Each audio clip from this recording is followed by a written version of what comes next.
Si je devais parler à la version de moi-même qui débutait le tricot il y a 14 ans, je crois que je commencerais par un truc du genre. Assis-toi, prends un thé, pose cette pelote d'acrylique, on va gagner 10 ans de vie. Parce que oui, j'ai appris à tricoter sur le tas, avec une seule pelote, des aiguilles double pointe, mais quelle idée de génie, bon sang de bois!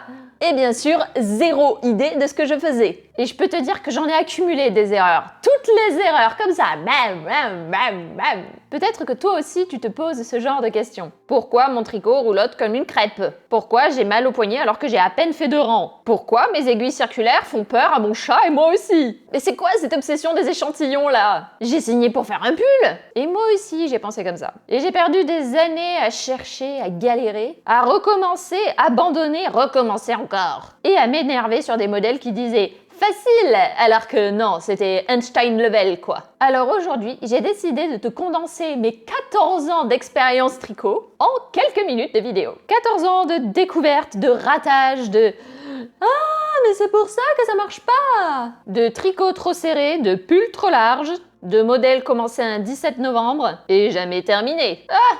Pardon, je ne me suis pas présentée. Moi, c'est Jaënel, je suis professeure de tricot et de crochet. Je suis la fondatrice du site Les Triconautes, une communauté de passionnés qui aiment les fils, les crochets, les aiguilles. Et depuis 14 ans, j'en ai vu passer des modèles, des centaines, des milliers de pelotes. Et surtout, j'ai accompagné des milliers de triconautes à progresser sans prise de tête, et avec beaucoup de bienveillance, parce qu'on en a bien besoin, hein. Et aujourd'hui, je te propose un truc un petit peu fou, condenser dans cette vidéo les meilleurs conseils que j'aurais aimé entendre lorsque j'ai débuté. D'ailleurs, si ça t'intéresse de débuter le tricot, je te conseille aussi de télécharger mon guide gratuit pour débuter le tricot. C'est parfait pour démarrer, tu as toutes les infos de base, les points de base, la laine à choisir, le matériel à avoir, sans dépenser un rein, ça serait chouette, hein. Et en plus, tu as un modèle gratuit qui t'est offert, mais que demande le peuple? Tu peux le télécharger gratuitement sous cette vidéo, dans la description ou le commentaire épinglé. Alors installe-toi bien, parce que chaque conseil que je vais te donner ici, oh, ça va te faire gagner mais un temps fou! C'est surtout un mur que j'ai pris dans la figure et que je vais t'épargner très gentiment. Bon, on va commencer par une erreur que j'ai vue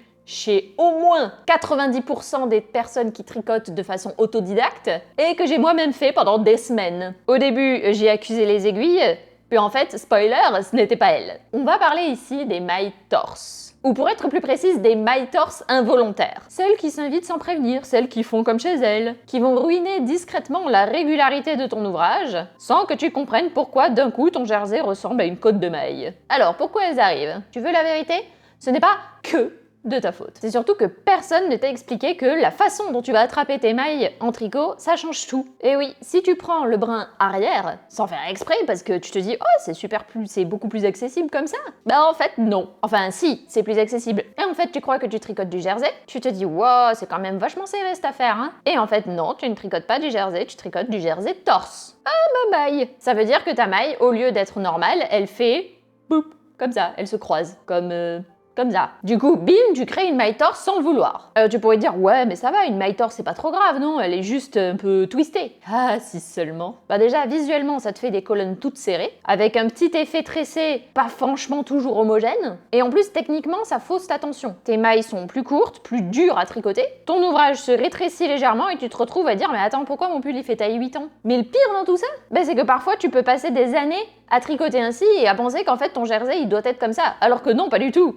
Alors, comment repérer ça? On sort la loupe de détective et il y a quelques indices visuels qui doivent te mettre la puce à l'oreille. Bah déjà, si le jersey est pas très fluide et qu'il est comme serré, avec des petites lignes qui vrillent, c'est pas bon. Si ton aiguille a du mal à rentrer dans les mailles, c'est que c'est pas bon. Cette erreur, je l'ai souvent vue aussi chez les personnes qui, à la base, tricotaient en rond et se sont mis, parce que le modèle le disait, à tricoter à plat en aller-retour. Donc du coup, t'as toute cette partie qui est en jersey normal bien fait, et t'as cette partie qui du coup est tricotée à plat en aller-retour, qui est en jersey torse. Donc fais bien attention, regarde quel brin tu attrapes, et il faut bien penser à prendre le brin avant de ton aiguille, pas le brin à l'arrière. C'est tentant, mais non. Alors tu vas me dire, ok Jaënel, c'est bon, j'ai compris. Mais par contre, on fait comment pour corriger ça du coup? Bon déjà, la première chose à faire, c'est de vérifier si tu fais bien ton jeté dans le bon sens. Parce que quand tu passes ton fil pour réaliser une maille à l'endroit, si tu fais mal ton jeté aussi, ben, tu peux créer aussi des mailles torse. Donc assure-toi de bien faire ton jeté dans le sens inverse des aiguilles d'une montre. Donc regarde bien, prends bien le temps lorsque tu enroules ton fil, quitte à le prendre comme ça, hein. Normalement il faut pas, mais vraiment si tu as du mal, fais-le comme ça. Tu prends ton fil et tu l'enroules dans le sens inverse des aiguilles d'une montre. Pas comme ça, hein, du coup, non, comme ça. On dirait que je touille une tasse de thé comme ça. Donc comme je disais,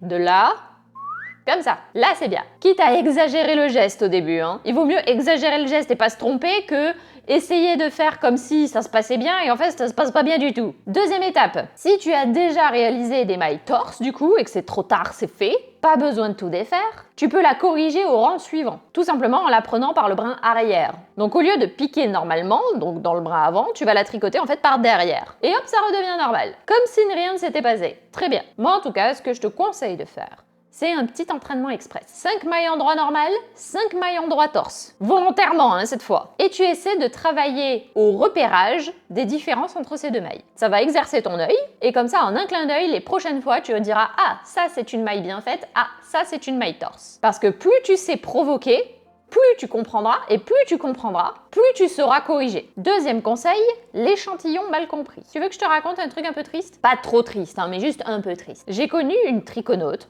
qu'on va appeler Clémentine. C'est bien Clémentine, c'est joli Clémentine. On va préserver son anonymat comme ça. Clémentine a tricoté des pulls pendant 10 ans. Des heures de tricot, des laines magnifiques, des modèles adorés. Et tu sais quoi? Il n'y a pas un seul qui lui allait. Les boules, trop longs, trop larges, trop courts, trop serrés. Ça n'allait jamais. La malédiction du « mais je comprends pas, j'ai suivi le modèle ». Et un jour, Clémentine a découvert l'échantillon. Je te jure, c'est comme si j'avais entendu la petite musique comme ça dans sa tête. Hein. Non, l'échantillon n'est pas optionnel. Parce que l'échantillon, c'est un peu comme la pâte à gâteau avant de l'enfourner. Tu peux ne pas le faire, mais tu prends le risque de sortir un cake au bicarbonate parce que t'as confondu ça avec le sucre. L'échantillon, ce n'est pas une formalité. C'est pas un truc qu'on coche parce que c'est écrit dans le modèle. C'est le seul moyen de savoir si le projet va marcher ou pas. Et pourtant, on est des milliers à l'avoir ignoré. Parce que, bah, tu comprends, ça fait perdre du temps. Faux, ça en fait gagner. Demande à Clémentine. De toute façon, j'en ai pas besoin, ma tension elle est toujours pareille.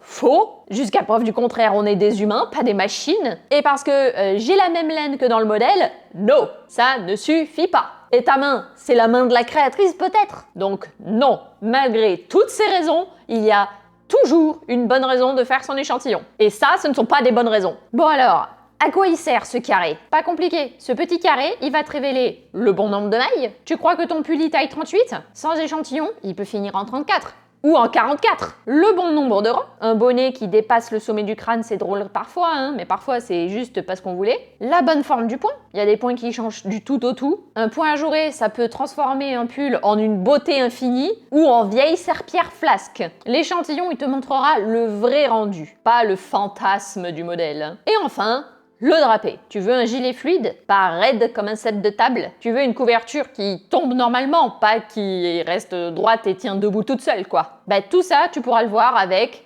l'échantillon. On devrait faire un jeu à boire avec le nombre de fois où je dirais le mot échantillon. Il est parti pour l'échantillon. Ouais, ok Jaënel, c'est bien beau là ton échantillon, mais que faire s'il est pas bon? Pas de panique, j'ai la solution. Déjà, on compare avec ce que dit le modèle. Exemple, 10 cm égale 22 mailles par 30 ronds, déjà. Ensuite, on mesure son carré à nous, qu'on a fait. Pas au bord, là où c'est déformé. Au centre, là où on commence à avoir quelque chose qui est bien propre. S'il y a trop de mailles, on essaie une aiguille plus grosse. S'il n'y en a pas assez, on essaie une aiguille plus petite. Et je le dis, hein, quand un échantillon est pas bon, c'est pas que tu es nul. C'est juste une histoire d'ajustement, comme si on réglait une machine. C'est normal, c'est comme un étalonnage de quelque chose. Hein. Comme j'avais beaucoup d'élèves qui me disait qu'elle n'aimait pas l'échantillon, j'ai trouvé une super idée d'astuce. C'est l'astuce qui a changé la vie de pas mal de mes élèves en fait. Plutôt que de tricoter le carré à part, parce que t'auras pas le cœur de le jeter ou de le défaire plus tard, ce que tu peux faire, c'est faire un échantillon en bas de ton ouvrage. Exemple, tu tricotes 10-15 rangs en jersey, tu mesures. Si c'est pas bon, tu défais, tu recommences. Ou tu continues, si ça matche le modèle. Alors attention, faut bien penser à bloquer, hein. Mais tu bloques juste une petite partie de ton modèle, au lieu de bloquer un pull entier et de te rendre compte qu'en fait, oh, ça marche pas. Donc tu gagnes du temps, tu te familiarises avec le fil, et t'évites le syndrome du « bon, j'ai fait l'échantillon, maintenant je suis crevée, j'ai plus envie de faire le pull ». Oui, mais moi, j'ai pas besoin de l'échantillon. Je le sens de suite si c'est bon ou pas. Ah, le fameux tricot au feeling. Tu sais quoi? En vrai, oui, ça peut marcher. Parfois. Comme quand t'essaies de faire un gâteau un peu à la va-vite comme ça, vite fait bien fait. Mais en vrai, quand tu fais ça, t'as quand même une chance sur 2 que ça finisse en crumble raté ton histoire. Hein. Je dois avoir faim, je parle beaucoup de nourriture, je dois avoir très faim. L'échantillon, c'est pas une corvée, c'est essentiel. C'est le moment où tu testes, où tu adaptes, où tu découvres le point. C'est un investissement, clairement. Un pull qui tombe bien, un châle qui s'étale comme il faut. Et si Clémentine a mis 10 ans à comprendre ça, ben toi tu viens de gagner 9 ans et 11 mois. Wouhou! Je vais te raconter une histoire. J'ai commencé le tricot. Je savais pas du tout ce que je faisais, hein, et j'arrive à la mercerie, bien décidée à acheter mon fil à laine, alors que j'en avais jamais acheté avant. Et qu'est-ce que je vois pas là? Je vois un kit avec 5 petites aiguilles. Oh, cool! Une super affaire! 5 aiguilles pour le prix de 2! Y a pas là-dedans, hein? Donc moi, persuadée de faire une affaire, je prends ces aiguilles-là et je commence à tricoter. Bien sûr, c'est la débandade, les mailles qui glissent, qui partent. Bah oui, il n'y avait pas de bout à mes aiguilles, hein. C'était des aiguilles double pointe, donc ça part dans tous les sens. Je me dis, mais je comprends pas, mais c'est quand même vachement dur, hein, tricoter juste au milieu, comme ça, sans faire tomber les mailles. Ouh, c'est tendu, hein. Ouais, tu m'étonnes, ouais. J'avais acheté des aiguilles pour tricoter en rond. Et je tricotais à plat avec. Et je comprenais pas, je disais, ah, quand même, c'est chaud, hein, tricoter comme ça, c'est difficile, hein. Tu m'étonnes, ouais. Autre anecdote. Plus tard, j'achète des aiguilles circulaires en bambou. J'avais pas trop de sous, donc je prends un kit sur Amazon vraiment pas cher, un truc avec des câbles en plastique, en bambou. En soi, ça faisait l'affaire, mais il y avait un truc qui allait pas, c'est qu'à chaque fois que j'ai tricoté en rond, ça faisait des méga échelles sur le côté. Genre, tout le temps. Qu'importe ce que j'essayais de faire, ça faisait toujours des trous sur le côté. Je me dis, mais c'est pas possible, mais il y a un truc que je comprends pas. Il y a un truc qui va pas. Puis un jour, je change d'aiguille. Et là, miraculous! Plus de trous, plus d'échelle. Pourquoi?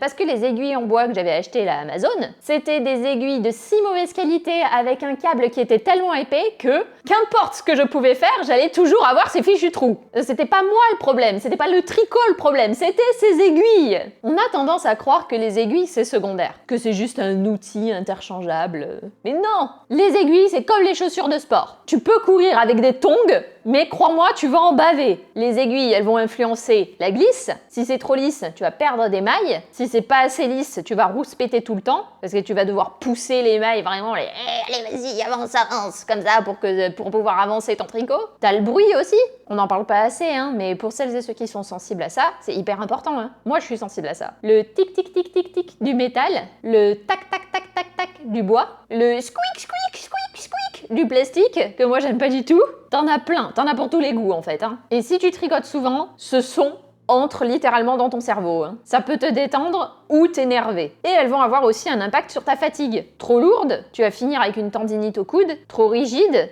tu vas chaque fois bloquer sur ton poignet. Trop longue, bah ça va te gêner aussi, tu vas forcer. C'est pas compliqué, les aiguilles, c'est une extension corporelle de tes mains. Si ça ne va pas, ton corps, il va le payer direct. Moi, ce que je te conseille, c'est d'essayer plusieurs matériaux. T'as pas besoin d'avoir 50 paires d'aiguilles. Mais par contre, tu dois tester. C'est pas compliqué. Il y a 3 grands matériaux. Le bois bambou, c'est assez chaleureux dans la main. C'est parfait pour les fils qui glissent, type bambou justement, ou soie. Ça donne un petit peu plus de frein, donc c'est bien adapté pour les personnes qui débutent. T'as ensuite le métal.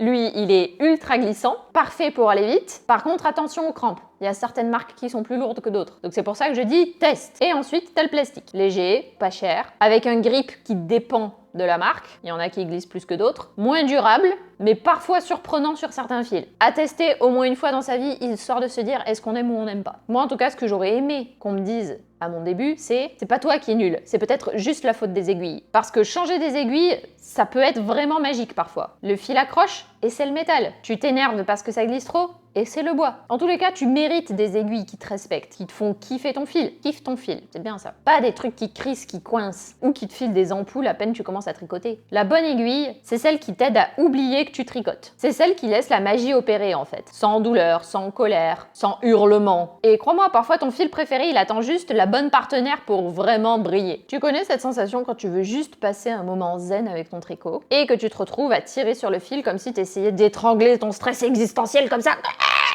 Ouais, on y est, ouais. Je vais te raconter l'histoire d'Elodie. Elodie, elle a commencé le tricot pendant le confinement. Elle avait acheté une belle laine, trouvé un tuto sur YouTube, pris ses aiguilles toute fière, mais voilà, il y avait un problème. Au bout de 2 rangs, ses doigts étaient en sueur. Sa laine était si tendue qu'elle pouvait servir de corde à linge, et ses aiguilles étaient coincées dedans comme des piquets dans du béton. Elle m'a dit « Jaënel, je crois que j'ai un problème. Mes mailles sont impossibles à bouger. J'ai mal aux mains et j'ai l'impression d'être totalement nulle. » Spoiler, elle n'était pas nulle. Non, elle était juste tendue comme un string. Tricoter trop serré, c'est souvent un symptôme, pas d'un problème technique. Ça vient pas forcément d'un problème technique. Ça vient parfois de quelque chose de beaucoup plus profond. Ça peut vouloir dire beaucoup de choses. Tu veux bien faire, trop bien faire. Tu n'as pas confiance dans tes gestes. Donc sous-entendu, tu n'as pas confiance en toi. Alors tu bloques tout. Tu as appris à crocheter avant, potentiellement, et du coup tu tiens ton fil comme une guerrière de l'attention, tu stresses dans ta journée, et tu reproduis ce stress dans tes mailles. Résultat, des mailles si petites qu'on pourrait les confondre avec du point de croix, des crampes au poignet, et en bonus, un projet qui refuse catégoriquement d'avancer. Magnifique! Bah déjà, on relâche le fil. Il a rien fait, lui. Le fil n'a pas besoin d'être maintenu à 200 kg de pression constante. Tu peux le laisser glisser un petit peu plus dans la main, ne pas tirer à chaque maille, promis, elles vont pas s'envoler, et l'enrouler plus lâchement autour de ton index. Tu peux faire un test, ferme les yeux. J'ai dit, ferme les yeux, fais-moi confiance. Fais 3 mailles à l'aveugle, sans regarder. 1, 2, 3. Voilà. T'as senti ton épaule se crisper? T'as senti ton pouce se crisper? Ton âme entière s'est crispée? Respire, recommence, moins fort. Tu vas voir, tu vas faire petit à petit confiance à ton geste. Juste en faisant cet exercice de 3 mailles à l'aveugle. C'est 3 mailles, c'est que 3 mailles. C'est pas un rang complet, c'est juste 3. Et si vraiment ça te fait peur, tu peux mettre en dessous une ligne de vie au cas où. Deuxième solution, respirer. Si tu te rends compte que tu retiens ton souffle à chaque rang, fais une pause. Inspire, expire, bois une gorgée de thé ou de café. Détends ta mâchoire, tes épaules, ton cerveau. Je me souviendrai toujours de cette docteure qui m'a dit « Mais vous pensez trop de toute façon. » J'ai dit « Mais comment je fais pour penser moins, s'il vous plaît ?»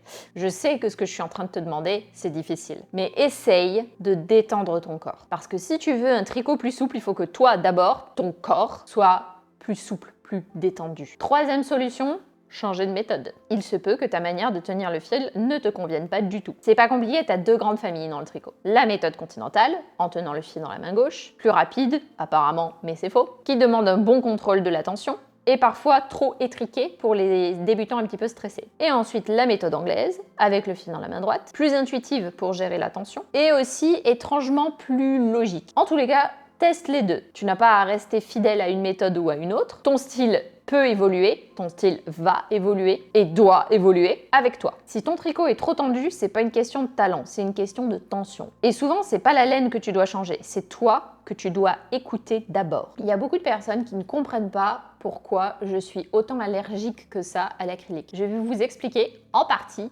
pourquoi. Quand j'ai commencé le tricot, je suis tombée sur des tas de promos. 6 pelotes pour le prix de 2. 10 pelotes pour tant d'euros. Avec des couleurs extra flashy, néon, vert grenouille, jaune poussin, des couleurs pouf. Et moi, bien sûr, comme je débutais et que j'avais pas beaucoup de sous, je disais oh, super affaire! Comme mon histoire de pack de 5 aiguilles qui en fait étaient des aiguilles double pointe. Ah, je vais pouvoir me faire un pull, je vais pouvoir me faire un plaid, je vais pouvoir me faire une écharpe, et il m'en restera!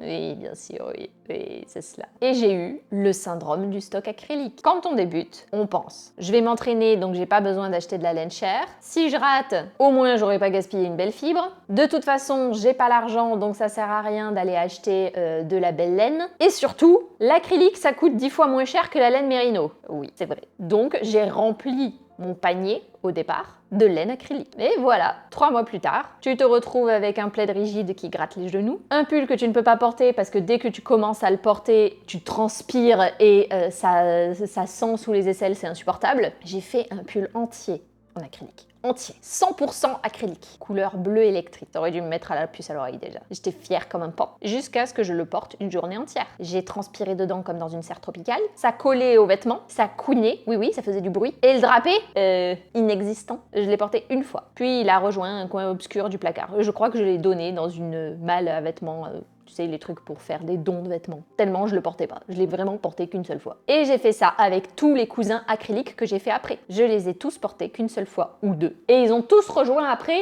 le centre de dons. Bon, soit ça a dû faire le bonheur de quelqu'un. Mais moi, en vrai, j'étais super frustrée. Sans parler du fait que je me suis retrouvée après avec un stock d'acrylique sur les bras parce que je pouvais plus en tricoter, parce que je supportais plus ça. On pouvait plus l'avoir ni en peinture ni en figure, l'acrylique. Les vraies économies, c'est acheter moins, mais c'est acheter mieux. Tu crois économiser avec l'acrylique? Fais le calcul. 10 pelotes d'acrylique à 2 euros. Encore, il y en a qui diraient, oui, mais c'est cher 2 euros. On va dire 2 euros, ok? Ça va faciliter les calculs. Ça fait 20 euros pour un projet que tu ne porteras jamais, ou une fois. Ou alors, il y en a qui diraient, oui, mais moi, ça me fait une saison. Ok, une saison entière. À la fin de la saison, je peux te dire que ton pull, il a plus du tout la même tête qu'au début de la saison. Hein.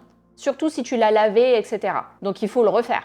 Donc à nouveau 20 euros à la saison suivante. Puis à nouveau 20 euros à la saison suivante. Admettons, tu fais ça pendant 10 ans. À la fin, ça te fait 200 euros. Maintenant, prenons une pelote de laine norvégienne classique. En général, ça tourne autour de 6-7 euros. Ok? On n'est pas sur de l'ultra luxe. Hein. On est sur une laine non traitée classique. Pour faire un pull, tu vas avoir besoin, pareil, on va dire, pour être équivalent, on va dire 10 pelotes. Ça fait 70 euros. Ok, ce pull-là, à 70 euros, il va te durer plusieurs années avant de commencer à s'abîmer. C'est-à-dire que sur ton retour d'investissement, si on parle comme si on faisait des finances, ton pull acrylique, tu auras passé du temps et de l'argent. Et pour atteindre les 70 euros, tu auras dû réaliser entre 3 et 4 fois le même pull, avec à chaque fois 3 ou 4 fois tes 20 euros dépensés. Ok, alors que en une fois, tu auras fait un pull que tu auras porté et qui va te durer du coup plusieurs années. Tu le vois la différence entre les deux? L'économie, elle n'est pas dans le prix, elle est dans l'usage, elle est dans la durabilité. Et surtout dans le plaisir que tu ressens à tricoter une belle fibre aussi, il faut en parler. Hein. Si tu veux éviter les mauvaises surprises, tu as 5 mini-tests à faire sur tes fibres. Déjà, le toucher, le test du toucher. Est-ce que ça te donne envie de la porter à même la peau? Si la réponse... je sais pas trop, c'est mal parti. Deuxième test, le test du nez, sans la pelote.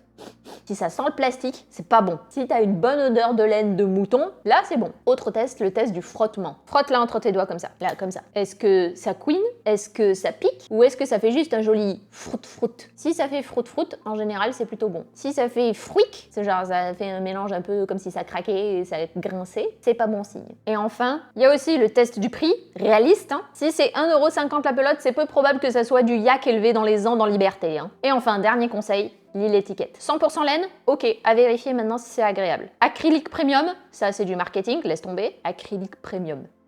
Mélange laine acrylique, si tu as envie de rester sur quelque chose à petit budget, c'est acceptable. Moi je trouve que le mieux c'est quand la proportion de naturel dépasse les 50%. Je trouve que quand ça dépasse les 50%, on n'a plus le côté craquant, désagréable de l'acrylique. Ne me fais pas dire ce que j'ai pas dit. Si tu adores tricoter avec l'acrylique, eh bien tricote avec de l'acrylique. Il n'y a pas de problème. Par contre, moi, j'ai le droit aussi de ne pas aimer ça. Moi, ce que je te conseille de faire, c'est d'éviter d'acheter en tout cas ces gros packs de 10 pelotes à chaque fois. Donc plutôt que d'acheter ces 30 pelotes au cas où, choisis un projet que tu veux vraiment faire. Achète la laine parfaite pour ce projet et tricote-le avec amour. Tu verras, tu seras plus fier, tu finiras ton projet et ton stock ne ressemblera pas à une décharge de fil fluo. L'acrylique, je trouve, que c'est la fausse bonne idée. Le plaisir instantané, la culpabilité à long terme. Si tu veux tricoter, je te conseille plutôt de te tourner vers des fibres naturelles. Et rappelle-toi, moins, c'est mieux. C'est aussi valable pour les pelotes que pour les vêtements, que pour les cookies. Un autre conseil que je donnerais, ça serait de très vite apprendre à lire son tricot. C'est une formule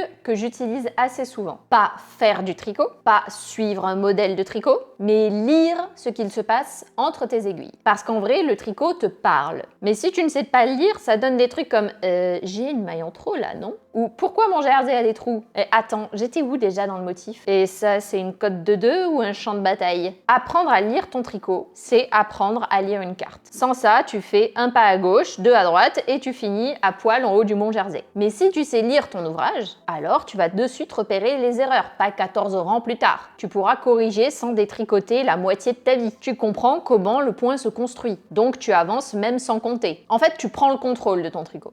Pour moi, les bases à connaître quand on veut apprendre à lire son tricot, déjà, c'est les mailles de base, maille en droit, maille en vert, savoir reconnaître un jeté, le petit trou dans la maille là, les diminutions, pencher à droite, pencher à gauche, et reconnaître les erreurs.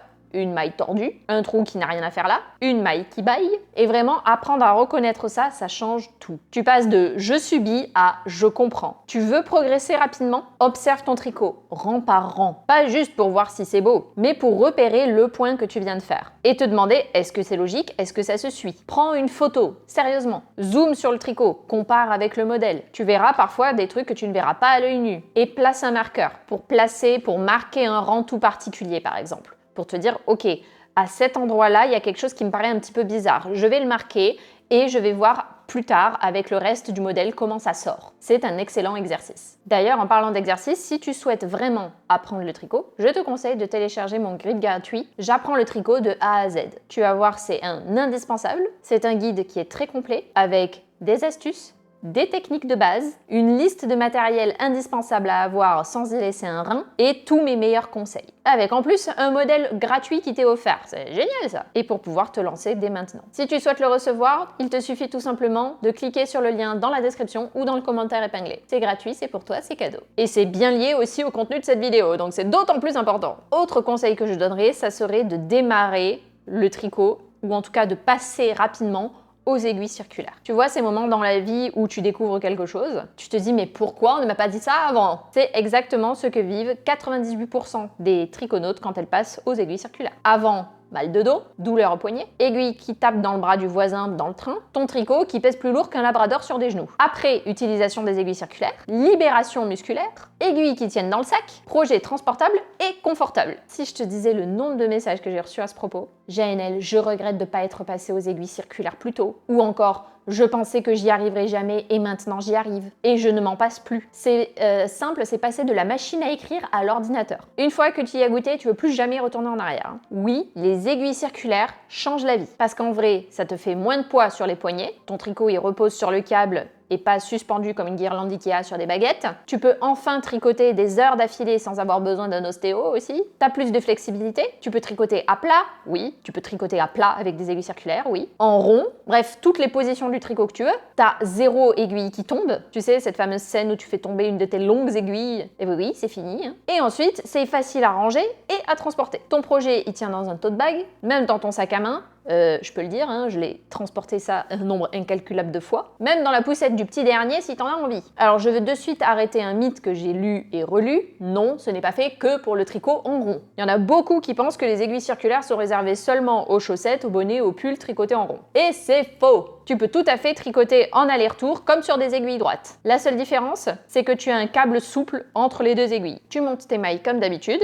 tu tournes ton tricot à chaque rang comme d'habitude, tu fais tes points préférés comme d'habitude. Mais tu auras moins de poids et plus de confort. Je veux dire, si tu veux te lancer et passer aux aiguilles circulaires, moi je te conseille un truc. Ne commence pas par un bonnet tricoté en rond en dentelle irlandaise en alpaga triple brin. Tu prends un modèle à plat que tu connais déjà, un rectangle, un snood, une écharpe, ce que tu veux, un truc simple, où tu peux juste tester la sensation. Tu verras, après 2 rangs, tu voudras plus jamais reprendre tes aiguilles droites. Autre chose que j'aurais aimé savoir, le tricot, c'est physique. Tu crois que le tricot, c'est une activité de mamie tranquille dans un fauteuil? Ha! Tu crois que s'asseoir et bouger les doigts, ça compte pas comme un effort? Erreur! Grave erreur! Le tricot, c'est du sport. Un sport sournois, mais du sport. Le genre de sport qui te fait dire « Ah, et pourquoi j'ai mal à l'épaule là ?» alors que j'ai juste tricoté une écharpe en alpaga taille 3 mm.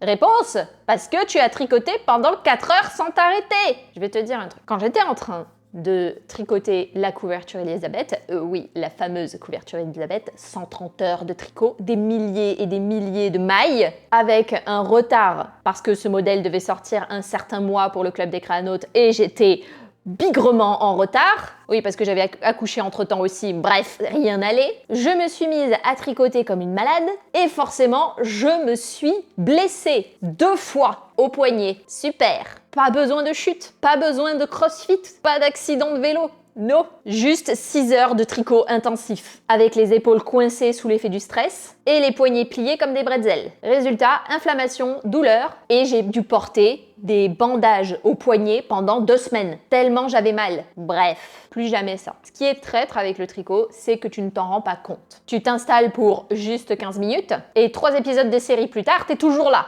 Tu penses que t'es en train de te détendre, mais en fait ton corps, lui, il est en train de souffrir le martyre. Le pauvre, il mérite mieux quand même, hein. Alors voilà le rappel officiel, fais des pauses. Toutes les 30-45 minutes. 30 minutes, c'est peu. 45 minutes, c'est ok. Tu poses ton tricot, tu lèves les bras au ciel, tu bailles, tu t'étires comme un chat, tu fais rouler les poignets, tu tournes la tête à gauche, à droite, oh, ça a craqué. Et tu bois de l'eau. Oui, même si tu as presque fini ton rang, tu fais ça. Moi, de toute façon, je t'invite, quand tu commences à tricoter, à te créer une petite routine. Avant de tricoter, tu t'installes bien, dos calé, pied à plat, tu fais 3 grandes bonnes respirations, tu mets une petite musique calme, ça t'aide à te poser si tu as une journée compliquée. Pendant le tricot, tu fais une pause toutes les 30-40 minutes, tu bouges ton corps, tu te lèves, tu fais des cercles avec tes épaules comme ça. Tu fais des cercles avec ta tête, des trucs doux, hein. On n'est pas là pour se faire mal, ok? Et après la session de tricot, tu t'étires, tu secoues les bras, tu ranges l'ouvrage avec amour et tendresse, tu t'étires les doigts, enfin bref, tu y vas tranquillou, quoi. Et pas la peine de se craquer les doigts en arrière comme ça, là. C'est pas bon pour le corps, ça. En tout cas, le tricot, c'est plus sportif que ce qu'on croit. C'est le pilates du poignet. Alors, pour que ton aventure de triconaute dure longtemps, sans blessure ni frustration, traite-toi comme un athlète du fil. Tu n'es pas une machine, tu es un être humain qui crée des merveilles. On est d'accord. À condition de ne pas finir en PLS après un round torsade. Autre conseil, toujours avoir un tricot zéro cerveau sur soi. Tu sais ce moment où tu veux tricoter, mais ton cerveau, lui, il a déclaré forfait. Tu ouvres ton sac à projet et là tu trouves un pull en jacquard, une dentelle en fil fingering, oh quelle bonne idée, un gilet avec des rangs raccourcis, une boutonnière et des annotations en coréen. Oh, magnifique! Autrement dit, rien que tu ne pourras tricoter quand tu es claqué, énervé ou dans la salle d'attente du pédiatre. Et c'est là que tu te dis, ah j'ai juste besoin d'un truc simple, un truc facile quoi. Le projet Zéro Cerveau, c'est ton meilleur pote. C'est le tricot de secours, le doudou mental. Tu peux le sortir devant une série, quand ton enfant te pose 40 fois la même question. Maman, pourquoi? Et pourquoi? Et pourquoi? En ce moment, Catherine, elle est dans les pourquoi, c'est et maman, pourquoi le ciel est bleu? Et maman, pourquoi il y a de l'eau là? Et maman, pourquoi tu tricotes comme ça?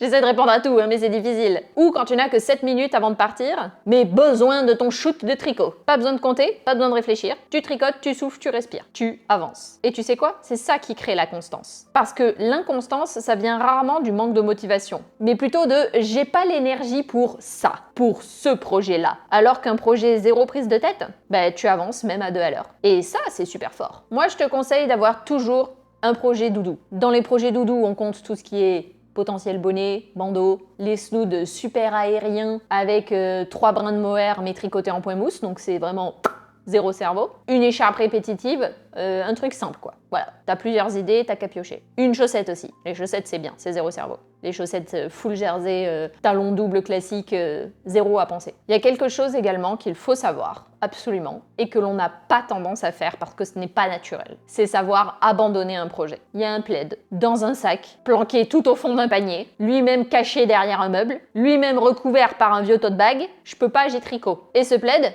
lui, il avance plus depuis 3 ans. Mais attention, hein, tu penses encore à lui. Et tu veux pas vraiment le quitter. Et tu veux pas non plus y retourner. Ce n'est pas un échec d'abandonner un projet. Il y a trop de triconautes qui se sentent coupables d'abandonner un projet en cours. Comme si la couverture abandonnée allait débarquer en pleine nuit pour te faire des reproches, quoi. Mais non, c'est pas un échec. C'est juste un pas vers quelque chose de mieux. Ce plaid abandonné, il t'a appris que ce point répétitif te rend folle, que l'acrylique fluo, c'était une mauvaise idée, que 220 cm de long, c'est trop, même pour Netflix, et une grippe cumulée. Donc tu peux dire merci, au revoir, passons à autre chose. Alors que faire d'un projet qui est mal parti? Avant de pleurer sur la laine gâchée, sache qu'il existe plusieurs options pour lui offrir une meilleure vie. Déjà, tu peux détricoter, faire des pelotons, et tu relances un projet plus adapté. Exemple, ce pull jamais terminé devient un bonnet, ou des mitaines, ou un coussin, ou un gilet. Deuxième option, le patching technique, c'est-à-dire la correction en cours. Il y a un truc que t'aimes pas parce que tu trouves ça trop large, ajoute un lien ou resserre la taille. Ah mince, il y a un trou sous l'aisselle, c'est pas grave, brode une fleur, ou une libellule, soyons fous. Troisième option, le sacrifice héroïque, dit la cérémonie viking. Si vraiment il y a rien qui est récupérable, fais une cérémonie, une vraie. T'allumes une bougie, tu dis merci, et tu donnes. Ou tu jettes, ou tu transformes en chiffon. Mais tu restes pas coincé dans ta culpabilité. Ton énergie est précieuse. Garde-la pour des projets qui te font vraiment envie. Abandonner, c'est faire de la place. Pour une laine plus belle, pour une idée plus motivante, pour une version de toi qui ne se force plus à finir ce qu'elle déteste. Donc quand tu hésites à laisser tomber un projet, pose-toi ces 3 questions. Si je devais commencer aujourd'hui, est-ce que je le ferais? Est-ce que je le tricote par plaisir ou par culpabilité? Est-ce que je le regarde avec amour ou avec un soupir de dégoût? Si tu réponds non, culpabilité, dégoût, tu sais ce qu'il reste à faire. Cérémonie viking. En bref, savoir abandonner un projet, c'est pas un échec. C'est juste une preuve de sagesse. Et ton tricot futur t'en remerciera. Et voilà. Si t'es encore là, félicitations. Bravo. Tu viens d'éviter 14 ans de galères, de nœuds, de crampes aux poignets et de jurons étouffés. Tu sais repérer les murailles torses, tu n'as plus peur de l'échantillon, tu connais le pouvoir magique du tricot zéro cerveau, et surtout tu sais que tu as le droit d'abandonner un projet. Non, tu ne perdras pas ton badge de triconaute officiel. Oui, tu as le droit de faire ce que tu veux avec tes aiguilles, même les poser de temps en temps. Le tricot, c'est pas que du fil, c'est de la patience, des essais, des erreurs, et surtout de la joie. Chaque projet est une occasion d'apprendre quelque chose de nouveau. Et si tu veux continuer à te progresser sans te prendre la tête, choisis tes projets avec amour, pas avec culpabilité parce qu'il faut le faire. Et toi, dis-moi dans les commentaires, quel conseil tu aurais aimé recevoir dès le début? Ou mieux encore, quel conseil tu donnerais à un ou une triconaute qui démarre aujourd'hui? Promis, je lis tout, même les messages qui me disent « je fais pas d'échantillon et j'assume ». Si tu souhaites toujours apprendre le tricot, je te conseille de télécharger mon guide gratuit pour débuter. Tu auras toutes les infos nécessaires pour démarrer en douceur avec le matériel à prévoir, tous mes conseils, les techniques de base à connaître et surtout un modèle gratuit qui t'est offert en plus pour pouvoir te lancer tranquillement. Pour le télécharger, c'est pas compliqué, le lien est dans la description ou dans le commentaire épinglé. Et si cette vidéo t'a plu, je suis certaine que ma vidéo de 10 astuces tricot que je regrette d'avoir découvert si tard te plaira aussi. C'est simple, elle est dans la droite ligne de ce qu'on vient de voir aujourd'hui. Je te partage en plus d'autres astuces que j'aurais vraiment voulu savoir lorsque j'ai démarré. Si ça t'intéresse, je t'invite donc à aller voir cette vidéo, elle est vraiment super complète et elle te plaira par rapport au contenu qu'on vient de voir ensemble aujourd'hui. Merci d'avoir regardé jusqu'au bout et moi je te dis à bientôt dans une prochaine vidéo. Ciao ciao!